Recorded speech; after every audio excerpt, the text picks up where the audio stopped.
इंसाफ का अवाम को रिलीफ देने का मुतालबा। चौधरी परवेज इलाही ने अपोजिशन रहनुमाओं से मुलाकातों पर एतमाद में लिया। काफ लीग के अरकान ने फैसलों पर वीटो का हक चौधरी परवेज इलाही को दे दिया। अवाम को रिलीफ न मिला तो हालात का संभलना मुश्किल हो जाएगा। हुकूमती पॉलिसीज पर काफ लीग की नाराजगी अब भी बरकरार। अदम एतमाद के मौसम में सियासी राबतों में तेजी आ गई। MQM कभी शहबाज शरीफ साहब से मिल रही है, कभी चौधरी बरादरान से मिल रही है। जरदारी साहब शहबाज शरीफ को मिले, फिर वो चौधरी बरादरान को मिले। हम इनके इत्तेहादी हैं, इनकी तरफ से इत्तेहादियों वाला कोई पहलू आपको अगर नजर आया तो मुझे बता दें। ये आपको बैसाखियां मिली हुई हैं MQM की, जो आप खड़े हो, आपका प्राइम मिनिस्टर है, आपके वजीर हैं। पहले अपोजिशन कोई चीज तय करके अपना एक एजेंडा सामने लेके आएगी, जो भी फैसला होगा मुल्क की बेहतरी के लिए उसके ऊपर। दिल से तो मैं कान लगा के सुना है, जुबान से ये कराची जाके बताएंगे। सामने खदोखाल आ जाए, सामने कुछ चीज आ जाए। अभी तो बर्ची खाने में सामान इकट्ठा हो रहा है, मुलाकातें हो रही हैं, मतरा अबरूद। सियासत में सबसे मिला जाता है। आज का रीफ कल का मुखालिफ होता है। हम सियासी लोग हैं, हम हर एक से राब्ता रखते हैं। तो राब्ते तो पहले भी चलते थे, अभी भी चल रहे हैं और आइंदा भी चलते रहे। तब्दीली का लफ्ज तो अब ऐसा हो गया है कि इसको सुनने से भी डर लगता है। हम ये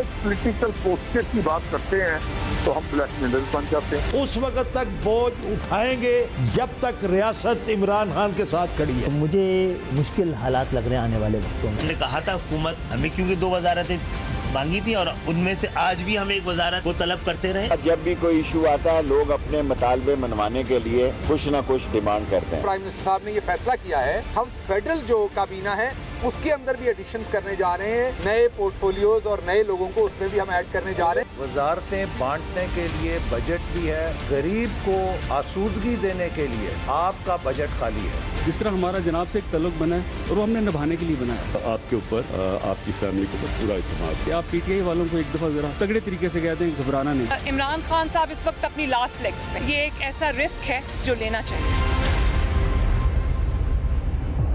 अस्सलाम वालेकुम, आप देखें ब्रेकिंग पॉइंट। मैं मोहम्मद मालिक। जो भी कहें, जो भी समझे, पाकिस्तान में 2 ही मसले इस वक्त चल रहे हैं। एक तो मसला महंगाई का है जो दिन ब दिन नाकाबिले बर्दाश्त हो रही है, तबाही हो रही है लोगों की, वो अपनी जगह चल रहा है। दूसरा मसला एक ही चल रहा है, वो हो रहा है कि ये बनेगा क्या, ये वोट ऑफ नो कॉन्फिडेंस की चीज़ ऊँट किस करवट बैठेगा। इस्लामाबाद बड़ा जालिम शहर है। इस्लामाबाद से भी पूछें लोगों से जो इन द नो होते हैं, आम तौर पे साजिशों में शामिल भी होते हैं, शामिल ना हो तो पता भी होता है, तो वो कहते हैं जी अभी तो वेट एंड सी की गेम चल रही है। जिन्होंने फैसले करने, शायद उन्होंने भी फैसले नहीं किए हुए। दोनों साइड्स को उम्मीदें दिलाई हुई हैं। वी डोंट नो कि वो कौन है, क्या है, व्हाटएवर। लेकिन कन्फ्यूजन रोज़ ऐड हो रही है और इस वक्त सबसे बड़ी कन्फ्यूजन जो सी है वो एलाइज ने, जो हलीफ जमाते हैं, उन्होंने डाली हुई है। कल बड़ी मज़ेदार 2-3 डेवलपमेंट्स हुई हैं। जब फवाद चौधरी साहब ने, जो इन्फॉर्मेशन मिनिस्टर हैं, उन्होंने भी इंदिया दिया कि जी कैबिनेट के अंदर तब्दीलियाँ भी होंगी और तोसी भी होगी। फिर जो हैं शहबाज गिल साहब, जौन से स्पेशल असिस्टेंट हैं प्राइम मिनिस्टर के पॉलिटिकल कम्युनिकेशंस के, उन्होंने तो वाज़े तौर पे कहा कि जी पंजाब में भी और फेडरल के अंदर भी जौन सी है तोसी होगी कैबिनेट्स की। बहुत बड़ा है पंजाब, बहुत बड़ा मुल्क है। 3.5 साल बाद शायद इनको पता लगा कि पंजाब बहुत बड़ा है और इससे काम नहीं हो रहा। लेकिन क्या वाकई ये क्या पॉलिटिकल रिश्वत का दौर चलने लगा है? क्या हलीफों के लिए ज़्यादा अब मिनिस्ट्रीज़ खुलने लगी हैं? और ये जो असूली सियासत थी जिसको इमरान खान साहब कहते थे, क्या वो इस पर एक यूटर्न होने लगा है? इस पर भी हम बात करेंगे और ये भी बात करेंगे कि आने वाला हफ्ता इंपॉर्टेंट क्यों है। मैं आपसे 1-2 खबरें शेयर करूँगा कि आने वाला हफ्ता शायद डिसाइसिव हो और एक बड़ी इंटरेस्टिंग परेशान कुन ब्रीफ भी दी गई है वज़ीर आज़म को। वो मैं आपसे शेयर कर लेता हूँ कि जो इनके लीगल एक्सपर्ट्स हैं उनकी तरफ से एक ब्रीफ दी गई है। बताया गया है, इंदिया गया है प्राइम मिनिस्टर साहब को कि मरीम नवाज़ का अगर केस चला तो उसमें काफ़ी नालायकियाँ हैं नैब की, और जिन्होंने काफ़ी ज़्यादा मकअप किया, अगरचे नए उन्होंने लीगल टीम चेंज की है, उससे ज़्यादा एक्सपेक्ट नहीं हमें करना चाहिए। तो हो सकता है 4-5 पेशियों के बाद कोई ऐसा फ़ैसला आ जाए जो गवर्नमेंट के को पसंद आए। शायद वो फ़ैसला शहबाज शरीफ ख़ानदान को पसंद आए, क्योंकि फिर अगर मरीम के ऊपर से हट जाती है कन्विक्शन तो वहाँ एक नया मसला शुरू हो जाता है। लेकिन क्या कैबिनेट एक्सपेंशन से गवर्नमेंट के मसाइल हल होंगे? इन तमाम चीज़ों पे बात करेंगे। हमें ज्वाइन करेंगे राना तनवीर हुसैन साहब, ये चेयरमैन पब्लिक अकाउंट्स कमेटी हैं, सीनियर लीडर हैं PMLN के और फॉर्मर फेडरल मिनिस्टर हैं। चौधरी मंजूर अहमद साहब ने हमें ज्वाइन किया हुआ है, senior leader Pakistan peoples party. Kamal Ali Agha साहब, member senate, secretary general PMLQ, इनको हमने आजकल पिछले 2 हफ्तों में काफ़ी बार जहमत दी है, बड़ा शुक्रिया इनका। PTI के भी लोग हमें ज्वाइन करेंगे अभी, लेकिन आगा साहब मैं ज़रा आपसे पहले शुरू कर लूँ। ये ज़रा हमें बड़ा परेशान किया हुआ है। कल हमारा एक प्रोग्राम था हम न्यूज़ का, उसमें गैर बुखारी के प्रोग्राम में फवाद चौधरी ने बात करते करते कुछ इस तरह की बात की कि मुन्नस मेरे भाइयों की तरह है, बड़ी अच्छी तरह मैं जानता हूँ, वो जो बात करता है फाइनल होती है। मुन्नस साहब ने एक तकरीर में कहा प्राइम मिनिस्टर को कि हम आपके साथ हैं, बाकी तो तमाशा हो रहा है, जिस पे आपको याद है कायरा साहब नाराज़ भी हो गए थे अल्फाज के चुनाव पे। फिर आप एक मीटिंग कॉल करते हैं कल इस्लामाबाद के अंदर, वहाँ पे पूरे फैसले का इख्तियार दिया जाता है चौधरी परवेज़ इलाही साहब को, और फिर ये कहा जाता है कि अभी फैसले हुए नहीं हैं। हमें ज़रा 2 चीज़ें काइंडली बता दें, क्या फाइनल फैसला आप लोगों ने अल्टीमेटली कर लिया है? और ये जो फवाद चौधरी कह रहे हैं मुन्नस इलाही के बारे में, क्योंकि मुन्नस इलाही अगर कह रहे हैं कि हम आपके साथ हैं, उनके वालिद कह रहे हैं कि अभी फासला नहीं होना, तो आपसे बेहतर कोई नहीं जानता, आप हमें बताएं।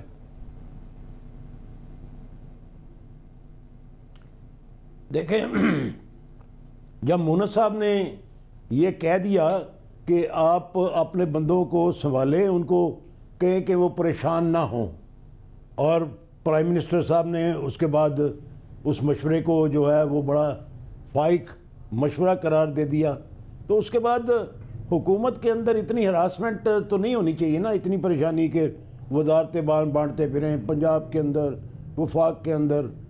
तो ये तो खुद मेरे ख्याल में अभी तक अपनी परेशानी और अपना घबराना जो है उसको संभाल नहीं पाए।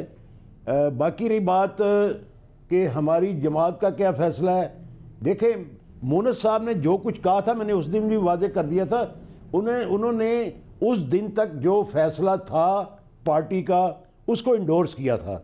उन्होंने कहा कि उनके कहने का मतलब ये था कि हमारा इनके साथ मुआहदा है 5 साल का, और हम कोशिश करेंगे कि इनका मैंडेट जो है वो पूरा हो और हम अपने मुआहदे पे कायम हैं।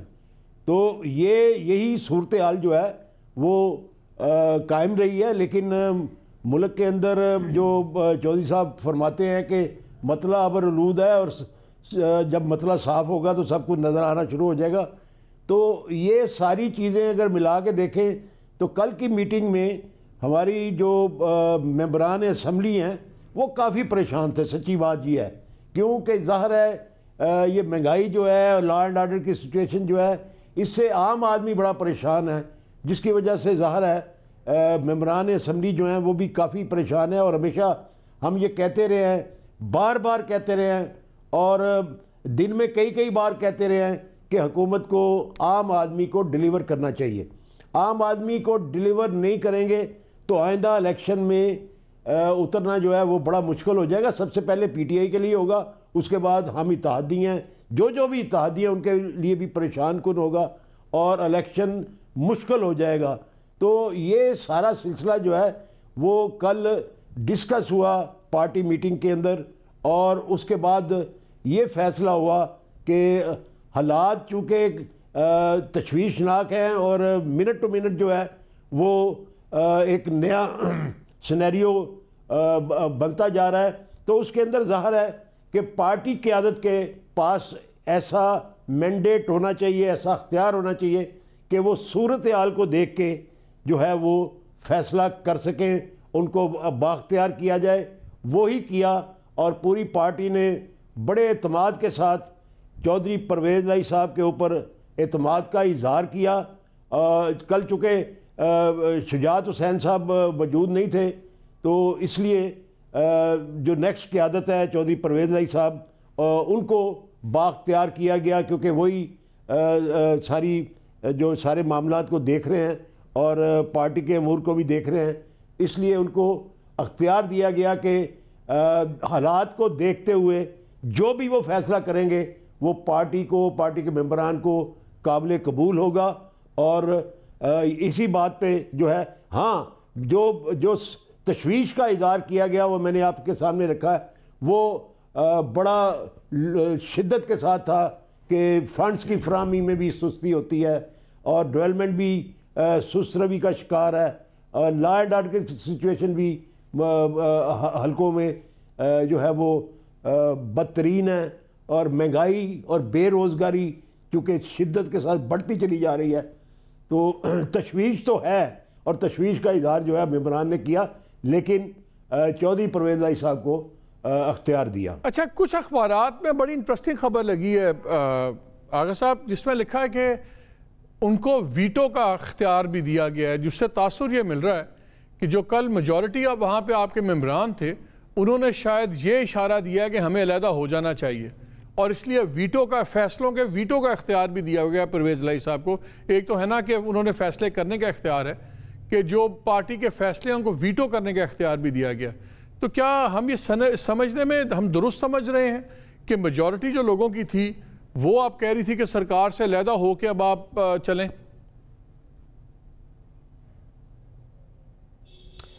देखें, नहीं, ये कतई तौर पे नहीं कहा जा सकता। अपनी अपनी तशवीश का हर किसी ने इज़हार किया है। कोई एक मेंबर भी ऐसा नहीं था जिसने ये कहा हो कि हालात बड़े अच्छे हैं और हम बड़े कंफर्टेबल हैं और कोई हमें शिकायत नहीं है। उन्होंने हुकूमत के साथ और हुकूमत के रवैये के ख़िलाफ़ हर किसी ने बात की, लेकिन उसके बाद चौधरी परवेज़ इलाही साहब को अख्तियार दिया कि आपने हमारे हालात देख लिए हैं, हमने आपको बता दिया है, लेकिन उसके बाद हम आपको अख्तियार देते हैं कि आप जो भी फैसला करेंगे हमारे लिए काबिल कबूल होगा। ये भी आगा साहब तस्करा उसके अंदर नहीं है। आगा साहब मुकम्मल अख्तियार ही दे दिया गया तो उसके बाद ये कोई बात हुई है? ये आपकी पार्टी ने फैसला किया है कि कब तक आप फैसला करेंगे? हालात तो फ्लूइड हैं, लेकिन ये ओपन एंडेड तो नहीं चलेगा। ये फैसला हुआ कि कब तक आप लोग फैसला करेंगे? चौधरी साहब ने ये बात कही जो हरफ आखिर के तौर पे हमेशा सदारती खिताब होता है, उसके अंदर उन्होंने ये फरमाया कि आपने मुझे इख्तियार दिया है, आपकी बड़ी मेहरबानी, लेकिन हम हमेशा, हमारे मंशूर में भी है कि हम जो भी फैसला करें वो अवामी मफाद, अवाम के बेहतरीन मफाद में होना चाहिए। तो आप यकीन रखें कि जब भी कोई फैसला होगा वो अवाम के बेहतरीन मफाद में होगा और मुल्क और कौम के मफाद में होगा। इससे बाहर मैं नहीं जाऊंगा और मैं आपके एतमाद पे भरपूर जो है वो इंशाल्लाह जवाब दूंगा और आपके एतमाद में मैं कभी भी खोना नहीं चाहूँगा। अच्छा, चले मैं राना तनवीर साहब को भी गुफ्तगू में शामिल कर दें। राना साहब, ये बताएं कि आप लोगों की सुना है कि आपके ये PMLQ के साथ भी रवाबित हैं कुछ लोग, ठीक है, शहबाज साहब तो होके आगे, ये इन इटसेल्फ बहुत बड़ी खबर थी। यही बहुत बड़ी खबर थी कि 12-14 साल के बाद वो चल के गए, और जो भी हिस्ट्री में काफ़ी शिकायतें हैं दोनों की, और ज़्यादा PMLQ को शिकायतें हैं। उनका ख्याल है कि आपने उनको वादा करके चीफ मिनिस्ट्री भी नहीं दी, उसके बाद कोई मुकदमात भी अपने ज़माने में कायम हुए, तो काफ़ी हिस्ट्री है। तो ये चल के जाना यही बहुत बड़ी बात है। लेकिन आपके पास ऑफ़र करने के लिए है क्या? सुना है कि हमेशा से PMLQ को शौक़ था कि वज़ारत आला हमें वापस मिले, और क्या आप लोग वज़ारत आला पे भी डील करने पे तैयार हैं? क्योंकि फिर तो पंजाब जो गढ़ है आप दोनों का, उसमें आपका कॉन्फ्लिक्ट हो जाएगा। या हम सुन रहे हैं पिछले 2 दिनों से कि शायद आप दोनों की सीट एडजस्टमेंट के फॉर्मूले पे भी तय हो सकती है पावर शेयरिंग, क्योंकि PMLQ के ग्राउंड पे उतनी सीटें नहीं बनती कहीं से भी जितनी कि जाहिर है आप लोगों का जोर है पंजाब में। तो क्या आप लोगों का इस सिलसिले में कोई बातचीत हो रही है सीट एडजस्टमेंट पे और सारा? मालिक साहब, मेरा ख्याल है आगा साहब ने बड़ी तफसील से रोशनी डाली है जो उनका स्टांस है और जो उनके सोच है या जो उनकी स्ट्रेटजी है। लेकिन जो पहले आपने बात की है कि 14 साल बाद चौधरी साहबान के साथ हमारी मुलाकात, वो मैं समझता हूँ कि एक बहुत बड़े एक ब्रेक थ्रू था, कि एक जो हमारा इंटरेक्शन पॉलिटिकली कभी नहीं हुआ था, वो हम मिले। और चौधरी शजात साहब का मैं समझता हूँ कि बड़े टाइमली ये बात है कि उनकी खैरियत दरियाफ्त करनी चाहिए थी, क्योंकि पिछले दिनों में काफ़ी वो बीमार रहे हैं। हम तो पूछते ही रहे हैं, इंडिविजुअली हॉस्पिटल में हों या वैसे उनकी खैरियत दरियाफ्त करते रहते हैं। लेकिन इस तरह PMLN के प्लेटफार्म से बतौर वफद के जाके खैरियत दरियाफ्त करना, ये एक अच्छा एक जो वो होता है हमारी तरफ से एक वैल्यूज़ कह लें, वफादारी कह लें, हम गए और कहा, और उन्होंने बड़ी गर्म जोशी से इस्तकबाल किया और बड़ा उसको उन्होंने मुस्बत अंदाज से लिया हमारे जाने को। बाकी जो मामलात आप बात कर रहे हैं, जब ये चीज़ फाइनल होगी तो उस वक्त डेफिनेटली जितने भी अदम एतमाद में कंट्रीब्यूट कर रहे होंगे वो आइंदा के लिए कोई ना कोई अपना पॉलिटिकली ज़रूर बात करेंगे कि भाई आगे ये सिर्फ यहाँ तक बात है या आगे क्या करना है, या जो फ्यूचर की गवर्नमेंट है उसमें क्या होना है, या प्रेजेंट जो इंटरम पीरियड होगा उसमें किस तरह का सेटअप होगा। तो ये चीज़ें मेरे हाल होंगी जब ये मामलात आगे बढ़ेंगे और बात होगी। अभी तो मैं समझता हूँ कि जो, लेकिन राणा साहब ये बातें तय होंगी तो चीजें आगे बढ़ेंगी ना, कि चले अगर वोट ऑफ कॉन्फ्रेंस मूव करना, नो कॉन्फ्रेंस, कौन वजीर आजम होगा, पंजाब में किस तरह पावर शेयरिंग होगी, सेंटर में किस तरह पावर, ये सारी चीजें होंगी तो आपकी बाकी बातें खत्म होंगी। ये तो प्रीएम्बल है उसका। मैं एक बात आपको बताऊं, ये प्रीएम्बल नहीं है। प्रीएम्बल ये है कि जो मौजूदा गवर्नमेंट है पीटीआई की, इमरान खान की, उसकी बैड गवर्नेंस से एक ऐसी हुक्मरानी उसने मुसल्लत की हुई है जिससे मुल्क और जो लोग हैं, आम आदमी नहीं सारी कौम का बहुत बड़ा नुकसान हुआ है। उनकी ज़िंदगी में तलखी आई है, उनको किसी सूरत रिलीफ नहीं मिलने पा रहा और उनकी ज़िंदगी गुजारना उनके लिए मुश्किल हुआ है। तो मैं समझता हूँ ये लंबी बात हो जाएगी इकोनॉमिक पॉलिसीज़ की, उनकी गवर्नेंस की। तो मैं समझता हूँ हर पॉलिटिकल पार्टी का जो सबसे बड़ा हदफ होता है वो ये होता है कि हम लोगों में हमने जाना है, वहां से हमने दोबारा इलेक्शन। राणा साहब वो ठीक है, मेरा सवाल ये है, अगर आप आज मूव, लेट से आप vote of no conference move करते हैं, आप जीत जाते हैं, गवर्नमेंट गिर जाती है, तो अगले दिन किसी ने वोट ऑफ कॉन्फ्रेंस के लिए तो जाना ना कि हाँ जी अब नया लीडर ऑफ द हाउस ये होगा, ये चीज़ें तो सारी अब तय होंगी तो आपका वोट ऑफ कॉन्फ्रेंस चलेगा ना। अगर यही चीज़ें तय नहीं हो, अगर नहीं तय पा रही तो इसका मतलब है कि ऑपोजिशन आपस में मामला नहीं तय कर पा रही, तभी ये मामला लटक रहा है। नहीं मालिक, ऐसी बात नहीं है। आप अगर मुझे बात कंप्लीट करने देते हैं, जो पहला एक फैसला करना है वो एक पॉलिटिकल जमात सियासी जमात के नाते और एक अपना लोगों को देखते हुए, उनकी नब्ज़ पे हाथ रखते हुए फैसला करना है कि इस गवर्नमेंट के साथ चलना है। उनके मैं एलाइज की बात कर रहा हूँ या उनके MNAs की बात कर रहा हूँ, पीटीआई के या उनके इत्तेहादियों की बात कर रहा हूँ, क्या इसके गवर्नमेंट के साथ हमने इलेक्शन तक चलना है और इनका जो बैगेज है मिस गवर्नेंस का, बैड इकोनॉमिक पॉलिसीज़ का, जिससे वहाँ परेशान है, इनका ये बैगेज, इनका बोझ लेके अगले इलेक्शन में हम जा सकते हैं इनके साथ, ये इन्होंने फैसला करना है। अगर वो ये फैसला करते हैं हम ये बोझ नहीं उठा सकते, तो फिर जब वो ये बात करेंगे तो फिर डेफिनेटली ये चीज़ें सारी डिस्कस होंगी।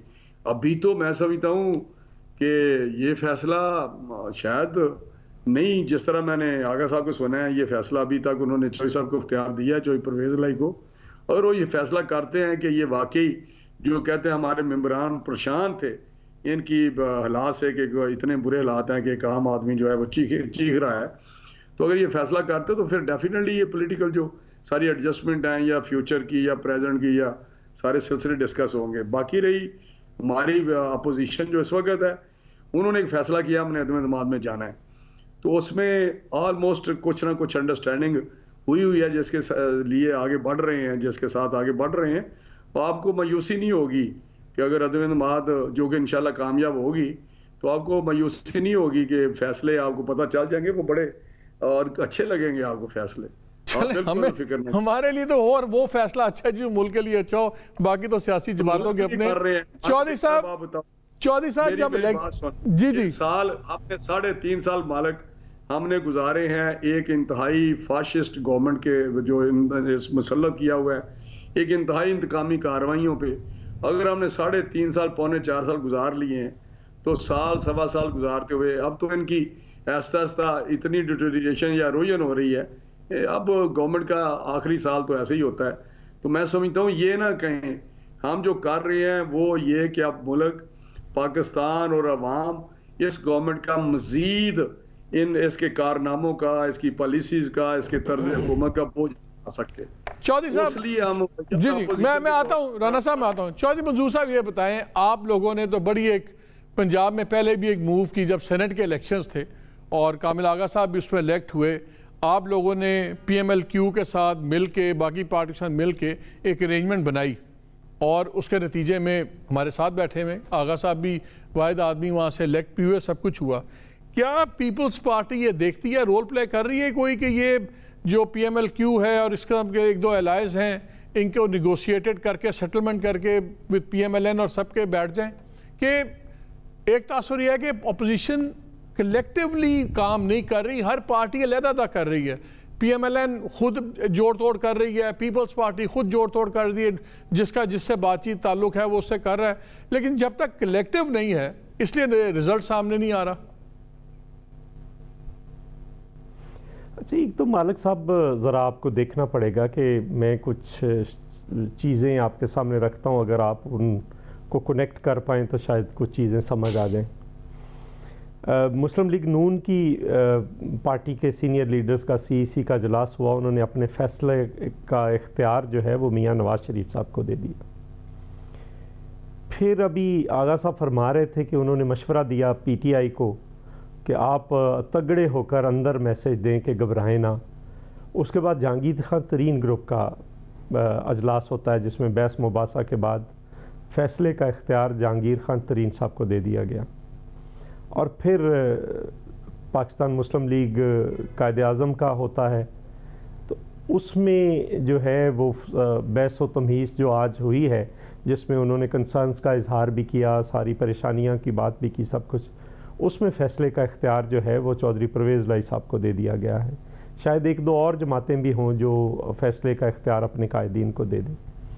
अब सवाल ये है कि जो फेलियर है, अगर आप इस हुकूमत की खारजा पॉलिसी का देखें तो आप कश्मीर के मसले पे देख लें, अफ़गानिस्तान के इशू पे देख लें, बाकी मसाइल पे देख लें, इंटरनेशनली बहुत पाकिस्तान इस वक्त बहुत खौफनाक तन्हाई का शिकार है।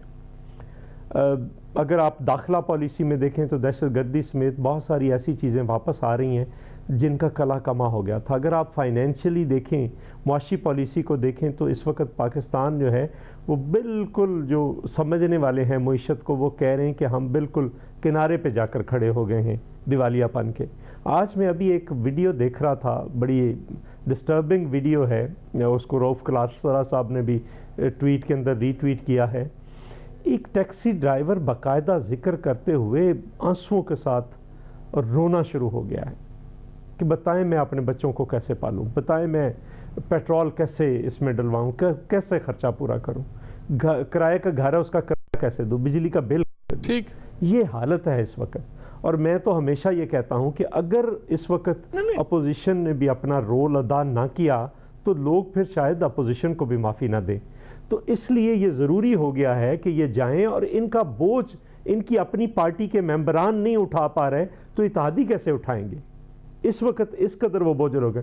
नतीजातन क्या हो रहा है कि वो अंदर उन्होंने पैनिक हो गए हैं, जो अभी आगा साहब फरमा रहे थे, और जो जिस किस्म की बातें सामने आ रही हैं कि एक्सपेंशन होगी, ये होगा, ये तो घबराहट की अलामत है।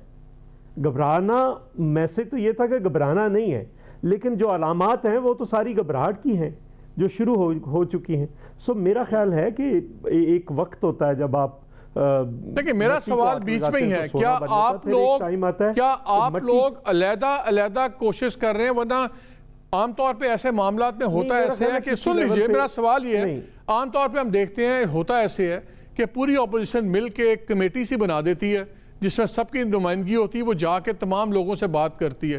लेकिन हमें नजर आ रहा है पीपल्स पार्टी अलहदा किसी को मिल रही है, PMLN खुद अलहदा किसी को मिल रही है, तीसरी पार्टी किसी और को अपने तौर पे मिल रही है।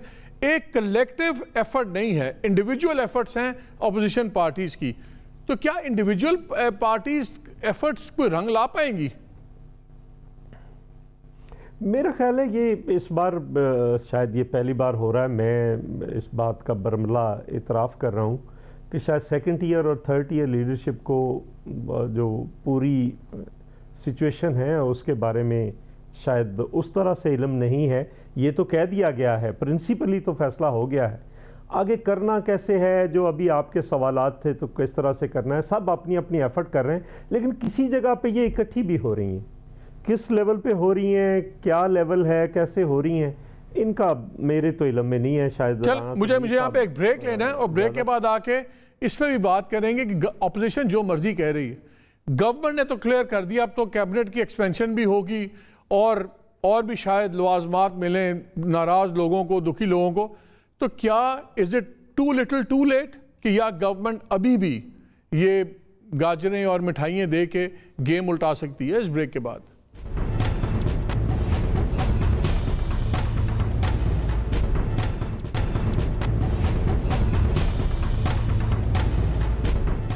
जी, welcome back to the show. Break से पहले मैं ये बात कर रहा था जो कैबिनेट एक्सटेंशन की बात है। राना साहब ये बताएं कि इस वक्त 47 लोग हैं पंजाब के अंदर, 47 वजीर हैं, 5 एडवाइज़र हैं, 5 स्पेशल असिस्टेंट्स हैं। जो फेडरल कैबिनेट है इसमें 55 हैं, 28 वज़रा हैं, 4 स्टेट मिनिस्टर्स हैं, 19 SAPMs हैं, 4 एडवाइज़र्स हैं, 55 हैं। उन्होंने एक तो ये कहा कि जी क्योंकि हमने कुछ वज़ीरों को दे दिया है पार्टी जिम्मेदारी हैं तो 5 वहाँ पे स्टेट मिनिस्टर्स बन जाएंगे सब कुछ। सरकार तो नज़र आ गई है कि खोल रहे हैं ख़जाने, वो वज़रा भी लेंगे, ज़ाहिर है ये हलीफों से ज़्यादा लेंगे, अपने जो बैक बेंचेस हैं उनको आगे लाएंगे, शायद कोई जहांगीर तरीन खान ग्रुप में से लोगों को ले लें। तो ये फिर ये तो गेम उलट नहीं जाएगी आप लोगों की? देखें मलिक, आप बड़े आपने देखा है, बहुत आपकी नज़र है मुख्तलिफ वाक़यात जो पॉलिटिकल होते हैं या पार्लियामेंट्री जो पॉलिटिक्स है।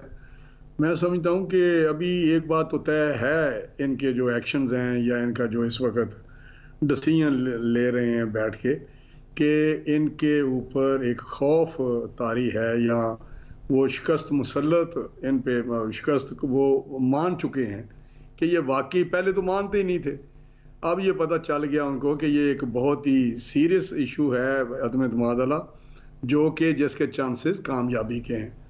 और उनके पास बहुत सारे सोर्सेज हैं जिनसे पता उनको चल रहा है हर बात का कि कौन सा ग्रुप कौन क्या कर रहा है, मैंने क्या कर रहे हैं या क्या किधर जा रहे हैं।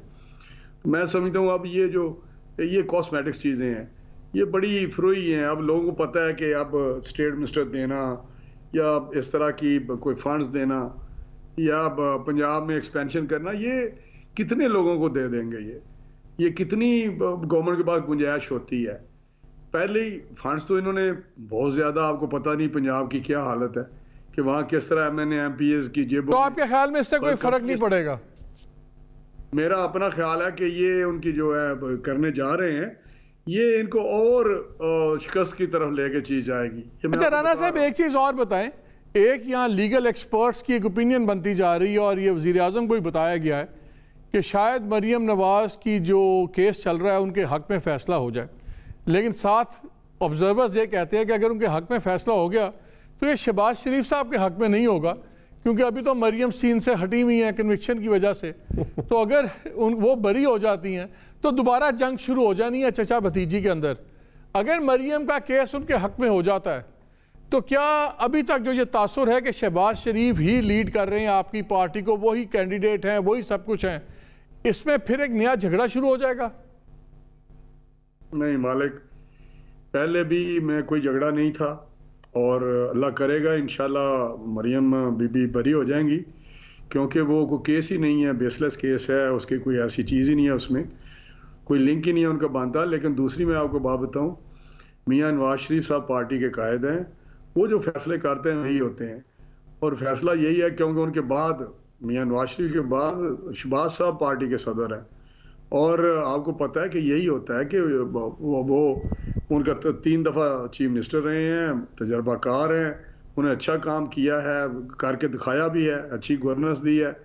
तो मैं समझता हूँ कि मियाँ नवाज शरीफ साहब जो फैसला करेंगे वही है, लेकिन शहबाज साहब ही होंगे, ये कोई झगड़ा वाली बात नहीं है। ठीक सर, मैं एक कमेंट ले लूं, आप लोगों की इजाजत से मैं एक कमेंट ले लूं पीटीआई का। जी जी, अब बात खत्म कर लें। सुना कि मरियम बीबी ने भी अनाउंस किया कि शहबाज साहब ही हमारे वजीर आजम है, ठीक है, हुसैन नवाज ने भी लंदन से किया कि वो हमारे वजीर आजम है। अब इसमें मेरा किसी को कोई एम्बिग्विटी नहीं होनी चाहिए, किसी के जहन में कोई ऐसी चीज़ नहीं होनी चाहिए।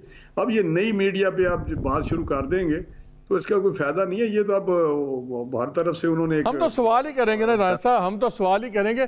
मुझे 2 मिनट के लिए ज्वाइन किया है, मुझे 2 मिनट के लिए चीज़ों का, फिर भी आपको पता सब चीज़ों का। मुझे 2 मिनट के लिए ज्वाइन किया है शहबाज गिल साहब ने फ़ोन पे ही। मैंने उनसे 2 सवाल सिर्फ करने हैं। बहुत शुक्रिया गिल साहब आपका ज्वाइन करने का। आप लोगों ने बात किया कल के जी अब काबीना में तोसी होगी, पंजाब बहुत बड़ा है, सब कुछ है। ठीक है, 3.5 साल बाद आपको पता लगा है, जब ये वोट ऑफ नो कॉन्फ्रेंस आ रहा था, तमाम लोग नाराज़ थे, तो सडनली आपको पता लगा कि पंजाब बहुत बड़ा है, ज़्यादा वुज़रा चाहिए, ज़्यादा एक्सपेंशन चाहिए। लोग तो कह रहे हैं कि अब आप सियासी रिश्वत के तौर पे ये कैबिनेट पे पोस्ट देनी शुरू कर रहे हैं, स्पेशल असिस्टेंट्स की, मिनिस्टर ऑफ स्टेट्स की और इन तमाम लोगों की, पंजाब में भी जहाँ से सारा चैलेंज आपको आ रहा है और फेडरल के अंदर भी, ताकि एलाइज भी खुश हो जाएं। तो क्या ये अब आप लोग पीटीआई का छांगा मांगा शुरू हो रहा है? बिस्मिल्लाहिर्रहमानिर्रहीम। बहुत शुक्रिया मालिक साहब। आपके सवाल का जवाब देने से पहले एक लाइटर नोट कि अगर शहबाज शरीफ साहब ही वज़ीर आज़म के कैंडिडेट हुए तो फिर वज़ीर ख़जाना के कैंडिडेट जो है उस अहलियत के मुताबिक मलिक मकसूद चपरासी साहब बनते हैं, क्योंकि इसाक डार साहब ने जो नवाज शरीफ साहब के लिए किया वही मलिक मकसूद चपरासी ने शहबाज शरीफ साहब के लिए किया। अब आप चलें छोड़े, अभी आप उस सवाल पे हैं जिसका मैंने जवाब मांगा है, वो मुझे बताएं। उस सवाल की तरफ आते हैं। हाँ छोड़े राना साहब, छोड़े, अभी मैं उस प्रोग्राम में वो चाहता ही नहीं हूँ चीज, मुझे उसका जवाब दें, जस्टिफिकेशन दें कैबिनेट एक्सपेंशन की। मैं जवाब देता हूँ। अच्छा, अभी ये है कि पहली बात तो ये कि आपको पता है कि हुकूमत जो है ये साथ साथ अपने करती है। जैसे जैसे कोविड के अंदर आपको पता है पूरी दुनिया रुकी हुई थी, सप्लाई चेन रुकी हुई थी, बहुत सारे काम रुके हुए थे। अगर आज आप देखें तो पूरी दुनिया के अंदर सिर्फ पेट्रोलियम इंडस्ट्री देख लें तो $550 अरब की नई इन्वेस्टमेंट रिक्वायर्ड है सिर्फ पोस्ट कोविड उस पूरे सिस्टम को दुनिया के अंदर दोबारा अपनी जगह पे लाने के लिए। इसीलिए तेल इतना महंगा है। तो इसी तरीके से जब हुकूमत वापस खुली है, प्रेशर है सारे कामों का, आपके सारे वुज़रा अंडर प्रेशर काम कर रहे हैं, तो कुछ वुज़रा के साथ नए वुज़रा लगा रहे हैं। लेकिन आप फिक्र नहीं करें, अगर इन्होंने नो कॉन्फिडेंस लाना है, अपनी डेट दे दें, उसके मैं जरा आपको फवाद चौधरी का सुन लें। फवाद चौधरी ने कल एक प्रोग्राम में क्या कहा, गिल साहब एक सेकंड, फवाद चौधरी साहब को सुने क्या कह रहे हैं आप ही की गवर्नमेंट के बारे में। पंजाब में अगर हमारी सियासत तगड़ी होती तो नून लीग बहैसियत सियासी जमात खत्म हो चुकी होती। और आपको तो आपने शायद उस वक्त नहीं इतना देखा होगा या हिस्ट्री में, जब 93 में यहाँ जब नवाज शरीफ ऊपर गवर्नमेंट में थे और इसाक खान साहब ने हुकूमत बरतरफ की तो 2/3 मेजोरिटी थी PMLN के पास। एक हफ्ता लगा था, दिनों के अंदर लगा, बिल्कुल दिनों के अंदर। तो अनफॉर्चुनेटली यहाँ पे इतनी अच्छी पॉलिटिक्स पंजाब में नहीं हुई। वज़ार साहब की तो खैर नहीं कहा जा सकता, वो तो उस तरह से सियासत में तो नए हैं, उनको वो तो इस तरह का नहीं कर सकते थे। ये तो हमारी एक समझिए कि हमारी एक कलेक्टिव फेलियर हुआ। अदरवाइज अगर हमने पंजाब की सियासत में अपना पंजा मजबूती से डाला होता तो ये चैलेंजेस हमारे चैलेंजेस। और आपके वजीर खुद कहते हैं कि पंजाब में हमने खुद सारा मकअप किया है, वो जो स्टार परफॉर्मर जिसको प्राइम मिनिस्टर कहते हैं वो प्लस है, वो कहते हैं जी वो तो सियासत में नहीं। आप तो खुद फेलियर आपका वजीर कर रहा है, तो इसका मतलब है कि ये बेहतरी नहीं है। आप लोग तो प्योरली एक आखिरी डेस्परेट अटेम्प्ट नहीं कर रहे कि बस वजारतें बांटो और काम हो जाए। आपका तो खुद वजीर कह रहा है कि आप फेल हो गए हैं पंजाब में। नहीं, ऐसी बात नहीं है। बुनियादी तौर पर देखिए, एक लिहाज से अगर आप देखें तो बिल्कुल पंजाब में हमने वो सियासत नहीं की जो पीपल्स पार्टी और नून लीग करती आई है। वो थी तोड़ फोड़ की, आपने गवर्नेंस भी नहीं की, खरीदो फरोख्त की, लोगों को डराने की, धमकाने की, वो सियासत हमने नहीं की। और उस हिसाब से अगर चौधरी साहब का कमेंट लिया जाए तो बिल्कुल है। अगर वो वाला हम काम करते, हम पंतरोड करते तो आज नून लीग सारी आधी से। चले, आप कह रहे हैं कि कोई फर्क नहीं पड़ेगा, हम सियासी रिश्वत नहीं दे रहे और पंजाब बेहतरीन चल रहा है। चलें गिल साहब, बहुत शुक्रिया आपका, thank you very much for joining us. Chaudhary साहब, मंजूर साहब, आपने बात सुन ली, आपने फवाद चौधरी की भी बात सुन ली। क्या is it too little too late? ये बिल्कुल डेस्परेट मेजर्स हैं। मेरा ख्याल है कि बिल्कुल डेस्परेट मेजर्स हैं। और अब तो वो जब ये वजारतों की खैरात बटने लगी है तो उसके पीछे तो कुछ है ना, बेखाम में तो नहीं हो रहा ये। और एक और मैं आपको एक सियासी कारकुन के तौर पर बात बताऊं इस वक्त ये कुछ वज़ीर बनाएंगे, जितने वज़ीर बनाएंगे उससे ज़्यादा लोग बैक बेंचर्स जो हैं वो फिर नाराज़ हो जाएंगे। इस वक्त तो ऐसी सूरत हाल में तो अवॉइड करना चाहिए, जो एक पॉलिटिकल लोग होते हैं वो अवॉइड करते हैं, जब क्राइसिस से निकलते हैं तो फिर वो कोई फ़ैसले करते हैं। क्राइसिस में तो इस किस्म के फ़ैसले जो हैं वो क्राइसिस को और गहरा, बहरान को और गहरा कर देते हैं, लोगों को और नाराज़ कर देते हैं। आपने एक बात बड़ी अच्छी की उस वक्त, आपने कहा चौधरी साहब, आपने उसने एक बात की कि सेकंड टियर थर्ड टियर को एग्जैक्टली प्रिसाइसली ये नहीं पता लग रहा कि हो क्या रहा है, लेकिन आप बहुत पुराने पॉलिटिकल, जिसको हम कहते हैं पॉलिटिकल एनिमल हैं, आप तीनों ही हजरात जो बैठे हुए बड़े सीनियर पॉलिटिशियंस हैं जिन्होंने बड़ा पावर पॉलिटिक्स भी देखी है और पॉपुलर पॉलिटिक्स भी देखी है। मैं तीनों से एक सवाल करना चाहता हूँ, ऑपोजिशन के पास अब वक्त कितना है? बिकॉज लोग ये कह रहे हैं कि अगर ये हफ्ते 10 दिन के अंदर फैसले सामने ना आए तो आप लोग फारग है ऑपोजिशन। मैं तीनों से ब्रेक से जाने से पहले पूछना चाहता हूँ, आपके नज़दीक ये फैसले में कितने दिन रह गए हैं आपके पास, वरना आपके गुब्बारे ठंडे होने शुरू हो जाएंगे? नहीं, मेरा ख्याल है मार्च, ये जो फरवरी की डेज हैं और मार्च सारा पड़ा है, मार्च के अंदर अंदर हो जाएगा फैसला, कोई उसमें जल्दी नहीं। आगा साहब, आप इससे एग्री करते हैं? नहीं, मैं एग्री नहीं करता। चौधरी मंजूर साहब मेरे भाई हैं, लेकिन मैंने जो प्रीवियस एक्सपीरियंस है उसमें देखा है कि ये चीज़ें जो हैं वो डिले नहीं हो सकती हैं। अगर किसी ने कुछ करना होता है तो वो दिनों का भी नहीं, घंटों की बात होती है। तो आपके ख्याल में क्या अगला हफ्ता 2 हफ्ते बस मैक्सिमम? आगा साहब, हफ्ता 2 हफ्ते मैक्सिमम, 2 हफ्ते आपके ख्याल में? मेरे ख्याल में अगर कुछ होना है तो ये 2 हफ्तों में ही होना है, इससे ज्यादा तो मेरे ख्याल में। चले, मैं ब्रेक लेने का मुझे बार बार कहा जा रहा है, मैं राना साहब के से यही जवाब ब्रेक के बाद लेना चाहता हूं कि कितना वक्त है ऑपोजिशन के पास इस ब्रेक के बाद।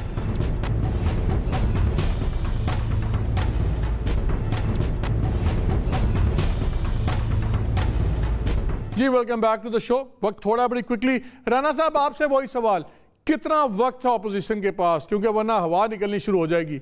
हफ्ता, 2 हफ्ते, 3 हफ्ते? मैं ऐसे इत्तेफाक नहीं करता कि हवा निकल जाएगी। आगा साहब ने जिस तरह कहा, ये एक बड़ा संजीदा एक इशू है, अदम एतमाद हम करने जा रहे हैं प्राइम मिनिस्टर के खिलाफ, और उस पर हम चाहते हैं कि 100% 200% हम गारंटी के तौर पे वहाँ पे जाएं, और इंशाल्लाह आप देखेंगे ये 2 दिन भी हो सकते हैं, 5 दिन भी हो सकते हैं, 2 हफ्ते 5 हफ्ते भी हो सकते हैं, लेकिन ये एक हमारा ख्याल है 23 मार्च का जो लॉन्ग मार्च है शायद उसकी नौबत ना आए, लेकिन आप देखेंगे कि इंशाल्लाह हम तैयारी में हैं। अच्छा, जाएंगे और काम। दूसरा, अल्टीमेटली क्या आपके ख्याल में जो हलीफ है, खास तौर पे MQM, PMLQ, बाप पार्टीज, क्या ये रियासती इदारों के कहे बगैर साइड बदलेंगे?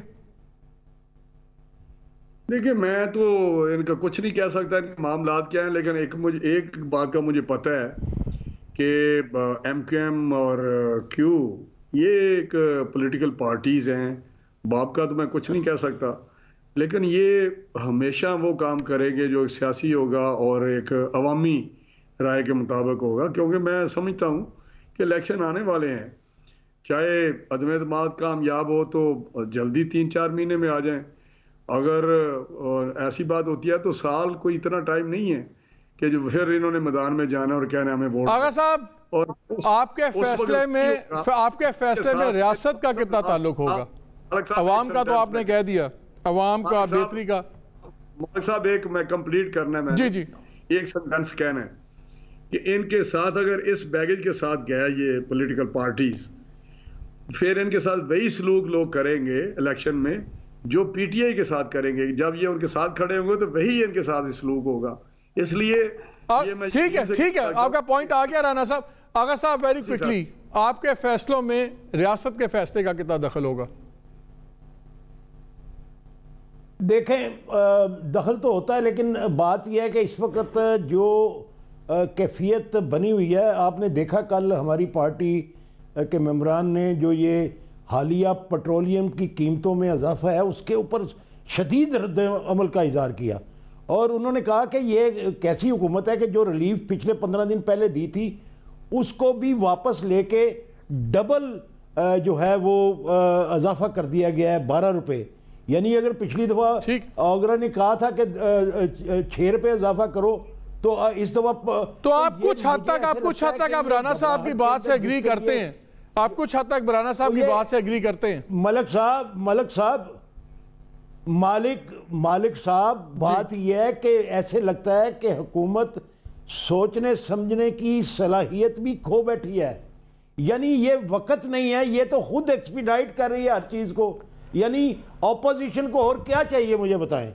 ऑपोजिशन को इससे अच्छा मौका क्या मिलेगा कि लोगों के जख्म जो हैं वो बढ़ते चले जाएं, उनके ऊपर मजीद मिर्चें और नमक डाल के और उनके अंदर आग लगा दी जाए, उनके जिगर जो आप बता रहे हैं कि रिक्शा ड्राइवर क्या कह रहा था, आप सारा दिन सुने मीडिया के ऊपर लोगों के। आपका पॉइंट आ गया, मेरा वक्त खत्म हो गया।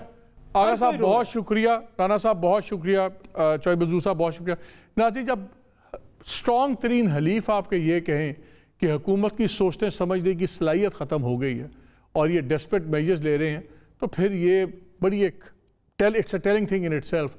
घड़ी चल रही है, द क्लॉक इज टिकिंग, लेकिन दोनों के लिए, एक तरफ हुकूमत के लिए क्लॉक इज टिकिंग, दूसरी तरफ अपोजिशन के लिए भी, क्योंकि जितना भी मोमेंटम आप बना चुके हैं इसके बाद डाउन साइड ही जाना है।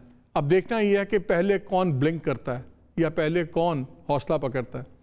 नज़र रखेंगे। इजाज़त दीजिए, अल्लाह हाफ़िज़।